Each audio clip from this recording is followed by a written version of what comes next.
जय माता दी। प्रिय भक्तजनों, आज की कहानी एक ऐसी प्रेमिका की कहानी है जो अपने प्रेमी की याद में, उसके इंतजार में अपना पूरा जीवन बिता दिया। हम में से अधिकांश लोग हिडिंबा के बारे में इतना तो जानते हैं कि वह भीम की पत्नी थी और घटोत्कच की माता थी, पर यह नहीं जानते कि हिडिंबा का संपूर्ण जीवन कैसा था। वास्तव में हिडिंबा का पूरा जीवन करुणा और पीड़ा से भरा हुआ था। अपने जीवन में हिडिंबा ने जितना दुख देखा उससे कहीं अधिक आत्मसम्मान पूर्वक अपने जीवन को जिया। और जब भगवान श्री कृष्ण के सम्मुख वह मृत्यु को गले लगा रही थी, उनके चेहरे पर वही आत्मसम्मान का गर्व झलक रहा था। क्या है हिडिंबा के जीवन की पूरी कहानी, इस वीडियो में जानने का प्रयास करते हैं। हिडिंबा राक्षस कुल में उत्पन्न एक कन्या थी। हिडिंबा की माता एक भद्र महिला थी। उनके हृदय में हमेशा ही परोपकार से भरे हुए ख्याल उठते थे। वह लोक का कल्याण करना चाहती थी। क्योंकि वह एक राक्षसी थी, इसलिए मनुष्यों की तरफ से कभी आदर प्राप्त नहीं हुआ, परंतु अपने कोमल हृदय के कारण अपने राक्षस समाज में भी कभी पूर्णता सम्मान नहीं मिला। जब उनका पुत्र हुआ तब उनके पति ने अपने पुत्र को अपना लिया, क्योंकि वह उनका वारिस था, परंतु अपनी पत्नी को कभी वह अधिकार नहीं दिया जिसकी वह अधिकारी थी। जब दूसरी संतान से पहले ज्योतिषी ने बताया कि आपकी अगली संतान पुत्री है, तो उन्हें बहुत प्रसन्नता हुई और वह नहीं चाहती थी कि उनकी पुत्री के जन्म के समय उनके कुल की किसी की भी छाया उनकी पुत्री पर पड़े। इसलिए वह नियत समय पर जंगल में एक निर्जन स्थान पर चली गई। हिडिंबा का जन्म एक सूखे वृक्ष के नीचे हुआ। कहते हैं हिडिंबा के जन्म के समय उस सूखे वृक्ष से पल्लव निकल आए, जिस कारण हिडिंबा की मां ने हिडिंबा का नाम पल्लवी रख दिया। क्योंकि वह हिडिंब की छोटी बहन थी, इसलिए लोग उनको अपने मूल नाम की जगह हिडिंबा नाम से संबोधित करने लगे। मां ने पल्लवी में बचपन से ही दया और करुणा के बीज बो दिए। उसे सदा ही परोपकार की बातें सिखाती, वह सदचरित्रता के अंकुर मन में बोती रहती थी। परंतु पल्लवी जब 10 वर्ष की थी तभी उनकी मां स्वर्ग को सिधार गई। अब पल्लवी का सहारा सिर्फ उनके पिता और भाई ही थे। पल्लवी बड़ी कुशाग्र बुद्धि की थी, इसलिए उनके पिता ने पल्लवी को पढ़ने के लिए भेजा।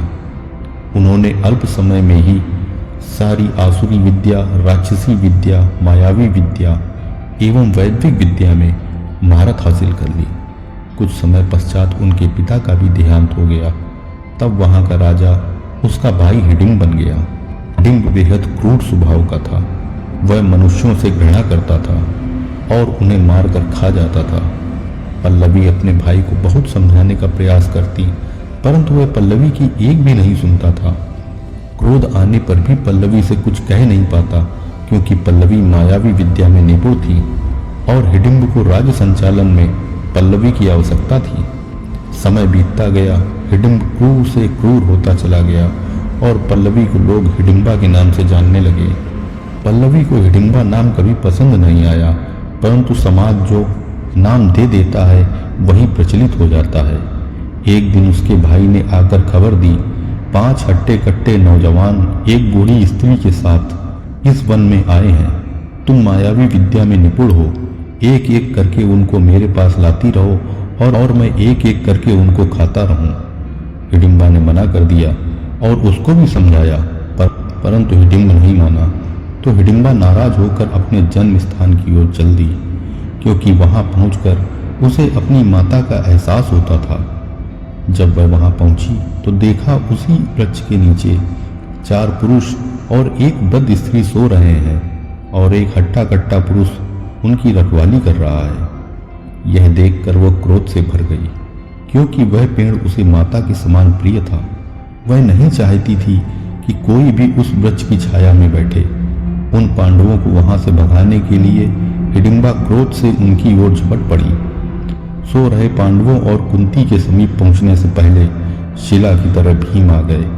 भीम ने उसे कठोरता से पकड़कर एक वृक्ष की ओर ले गए, जिससे उनके भाइयों और माता की नींद में खलल न पड़े। हिडिंबा ने भीम को देखा तो पहली ही नजर में मंत्रमुग्ध हो गई। भीम क्रोध में थे, उनकी आंखों से चिंगारियां फूट रही थी और क्रोध में भरकर हिडिंबा से कहा, हमने तुम्हारा कोई अपराध नहीं किया है, तो फिर क्यों हमें मारना चाहती हो? हिडिंबा निरुत्तर होकर बस प्रेम पूर्वक भीम को निहार रही थी। ये देखकर भीम लजा गए और उन्होंने भी पहली नज़र हिडिंबा पर डाली। हिडिंबा राक्षसी थी, परंतु उसका रूप अपने आप में किसी अप्सरा से अधिक था।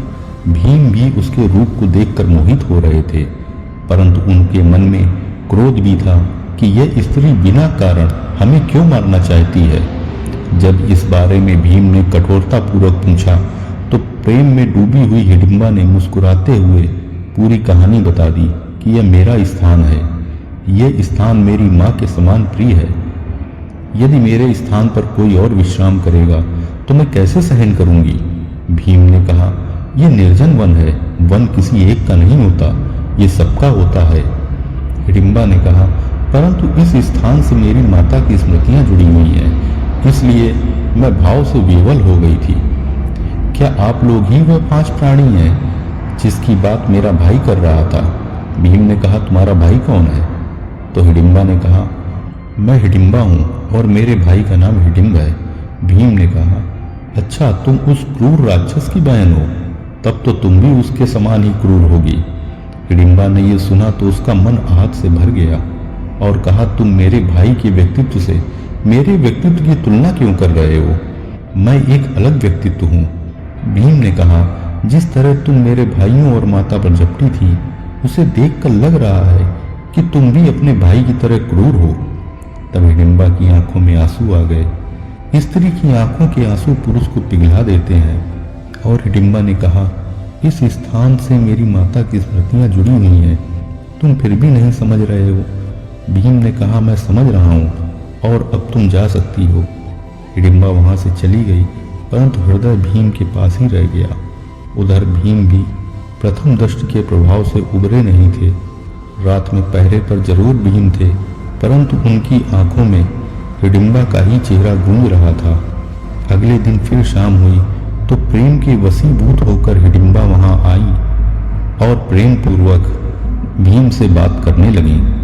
बातों ही बातों में दोनों ने अपने हृदय की बात एक दूसरे को बता दी। भीम ने कहा, यह सत्य है, मैं तुमसे बेहद प्रेम करने लगा हूँ, परंतु मैं विवश हूँ। अपनी माता की आज्ञा के बिना किसी से विवाह नहीं कर सकता, इसलिए मुझे क्षमा करना।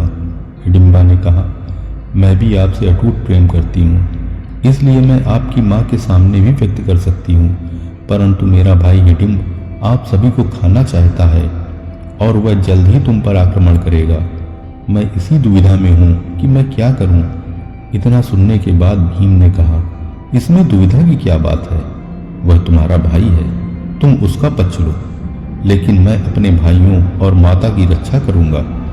अगर तुम्हारे भाई ने मेरे परिवार को नुकसान पहुँचाने की जरा भी चेष्टा की तो मैं उसे मार डालूंगा। तुम इसके लिए मुझे क्षमा करना। तब हिडिंबा ने भीम की आंखों में पूरे विश्वास के साथ देखते हुए कहा, भाई हो, पिता हो या अन्य कोई संबंधी हो, अगर वह समाज के लिए गलत है तो उसे गलत ही मानना चाहिए। न्याय के लिए अपने बंधु को भी दंड देना धर्म ही है, अधर्म नहीं। हिडिंब के अत्याचार से पूरे राज्य में प्रजा परेशान है, अतः मैं चाहती हूँ कि आप हिडिंब का वध करके यहाँ के राजा बन जाओ। भीम ने कहा, यह कैसे संभव है? तो हिडिंबा ने कहा, निकुंभला देवी की पूजा में वह तुम्हारी बलि देना चाहता है। इसमें एक दिन का समय शेष है, अगले दिन पूर्णिमा है। इस दिन अवश्य वह तुम पर हमला करेगा, तुम उसको मार देना। हालांकि वह मायावी विद्या में पारंगत है, लेकिन मैं इस विद्या में उससे कहीं अधिक निपुण हूँ, इसलिए जब वह तुम पर माया का प्रयोग करेगा मैं उसकी माया को काट दूंगी। पर शारीरिक बल में तुम उससे जीत तो जाओगे ना? भीम ने कहा, अभी तुमने मेरा बल कहाँ देखा है, कल युद्ध भूमि में देख लेना। हिडिंबा तिरछी नजर से भीम को देखकर मुस्कुराती हुई वहां से चली गई।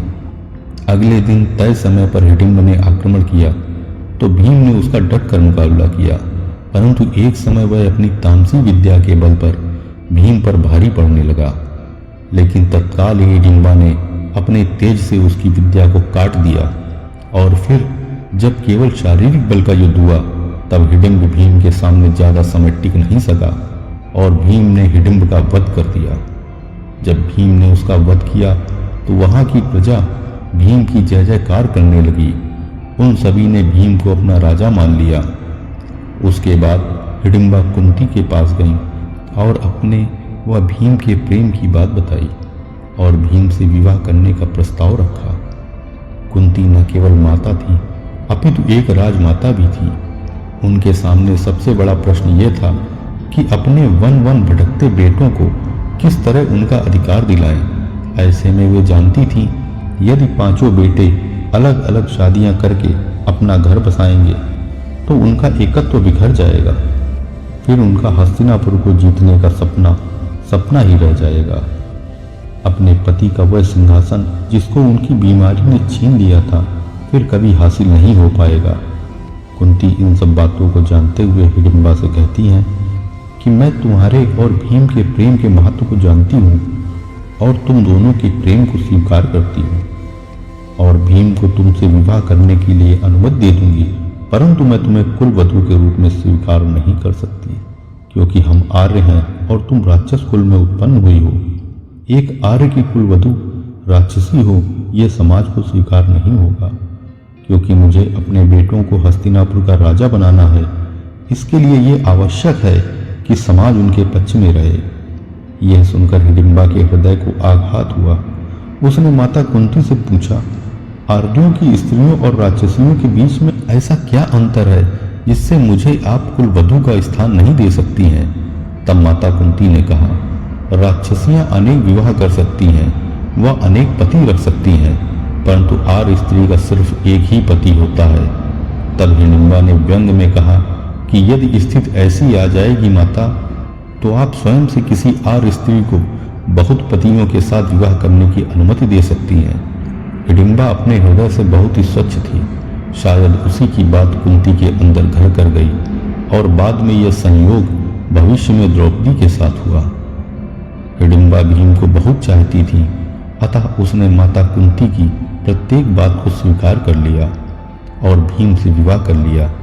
वह जानती थी कि जब तक वनवास है तभी तक भीम उनके साथ हैं, परंतु वह चाहती थी कि जितने समय तक भीम उनके साथ रहें वह अपने जीवन को संपूर्णता से जिए। उसकी करुणा का कोई अंत नहीं है क्योंकि वह जानती है जिससे वह प्रेम करती है वह कुछ समय के पश्चात चला जाएगा, लेकिन फिर भी वह भीम से अटूट प्रेम करती है। और एक आत्मसम्मान से भरी स्त्री अपने आत्मसम्मान को दांव पर लगाकर अपने प्रेम को पाती है और प्रेम के लिए अपने आत्मसम्मान का बलिदान करती है। वह जानती है ये सब करने के बावजूद वह प्रेम को कुछ क्षणों के लिए ही पा सकती है, परंतु संपूर्ण जीवन के लिए नहीं। कुछ समय व्यतीत होने के बाद भीम और हिडिंबा को एक पुत्र रत्न की प्राप्ति हुई।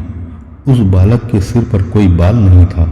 उसका सर ऐसा लगता था जैसे उल्टा घड़ा हो, इसलिए उसका नाम घटोत्कच रखा गया।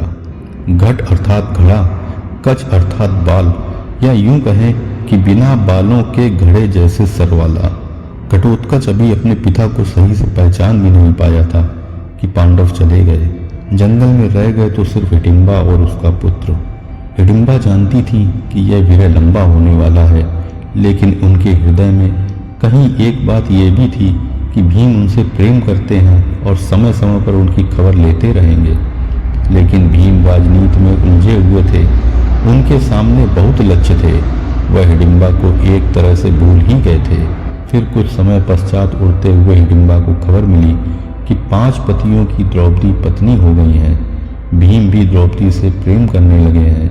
फिर द्रौपदी के चीर हरण का वह हृदय विदारक प्रसंग सुना हिडिंबा ने तो पहले उसका मन पांडवों के प्रति क्रोध से भर गया कि कैसे धर्मराज अपनी स्त्री को दांव पर लगा सकते हैं। फिर द्रौपदी की पीड़ा उनके मन में फैलती चली गई, लेकिन जब कुछ दिन और बीते तो उसके मन में फांस की तरह एक बात चुभती रही। वह थी भीम की प्रतिज्ञा। भीम द्रौपदी के प्रेम में पड़े हुए थे, वे हिडिंबा को भूल गए थे। हिडिंबा द्रौपदी से कोई भी सौतिया डाह नहीं रखती थी, लेकिन भीम का प्रेम उनको ना मिलना उनको हमेशा खलता रहा। जब दोबारा पांडव वनवास में गए तब द्रौपदी भी उनके साथ थी। तब भीम को अपने पुत्र घटोत्कच की याद आई। कारण था हिमालय को पार करने के लिए उन्हें मायावी शक्तियों की जरूरत थी और इसलिए उस घने वन प्रदेश और कटीले पर्वतों से घिरे मार्ग को पार करने के लिए उन्होंने अपने पुत्र घटोत्कच को बुलाया।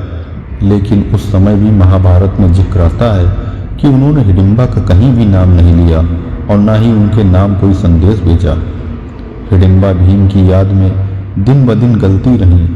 घटोत्कच अपनी माता के पास आज्ञा लेने जाते हैं और घटोत्कच ने कहा, माता यदि आप नहीं कहेंगी तो मैं नहीं जाऊंगा। लेकिन हिडिंबा जानती थी कि घटोत्कच अपने पिता को बहुत प्यार करते हैं। वह आज्ञा नहीं देंगे तो घटोत्कच रुक तो जाएंगे, लेकिन उनका हृदय उस स्थिति को स्वीकार नहीं करेगा। इसलिए हिडिंबा ने बाहर से हंसते हुए और अंदर से जार जार आंसू बहाते हुए अपने पुत्र को वहां जाने की अनुमति दे दी। उसके बाद फिर भीम उन्हें भूल गए और भीम को दोबारा अपने पुत्र की याद आई महाभारत के युद्ध में।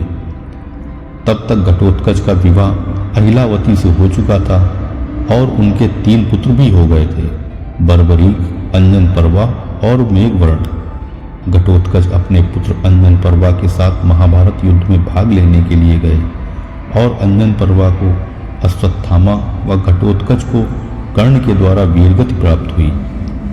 जब महाभारत युद्ध समाप्त होता है तो हिडिंबा वहां पर जाती हैं। वहां पर द्रौपदी को अपने गले से लगाया और फिर भीम की तरफ रुष्ट भरी नजरों से देखा और अपने पुत्रों की लाशों को सीने से चिपका कर रो पड़ी। अंततः वह भगवान श्री कृष्ण के पास गई।